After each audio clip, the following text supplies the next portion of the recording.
क्या हम जो अननोइंगली भी करते हैं, क्या उसका भी नतीजा, उसके भी रिजल्ट्स हमें मिलने वाले हैं?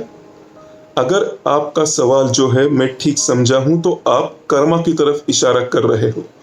कर्मा वो भी मन से किए गए या फिर शरीर से किए गए कर्मा के बारे में आप पूछ रहे हो। तो एक लफ्ज में अगर आप जवाब चाहते हो तो उसका जवाब है हाँ। ठीक तरह से समझना होगा हमें। हमें अगर दिमाग देकर ही भेजा है तो हमें कुछ भी अननोइंगली करने के लिए इजाजत है ही नहीं। If we have got our own brains, then we are not supposed to, we are not allowed to do anything unknowingly, but we have to do everything with awareness. क्योंकि हमें दिमाग इसीलिए दिया है। हाँ, ये बात अलग है, ये रूल 2 साल या 2.5 साल तक के बच्चे को कभी भी अप्लाई नहीं होगा, क्योंकि वो स्टिल नेचर ड्रिवन है। 2 साल या 2.5 साल का बच्चा नेचर ड्रिवन ही है।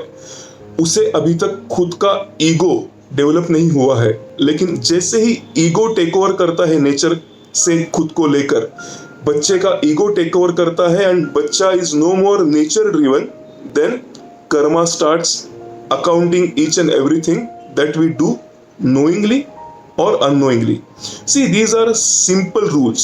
अगर नेचर का रूल है कि अगर आप हाथ में आग लोगे तो हाथ जलेगा, अगर आप हाथ में आग लोगे तो हाथ जलेगा, या फिर अगर आपका हाथ नोइंगली आप आग में डालते हो या अननोइंगली हाथ आपका आग में चला भी जाता है, दोनों भी सिनारियों में हाथ जलेगा ही जलेगा।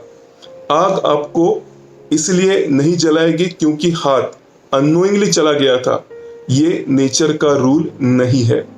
आप जैसे भी कर्मा करोगे उसका रिजल्ट आपको मिलने ही वाला है। कि आपका जो कर्मा है वो अननोइंगली करना, ये हमें अलाउड ही नहीं है। We have to be in complete awareness 24/7।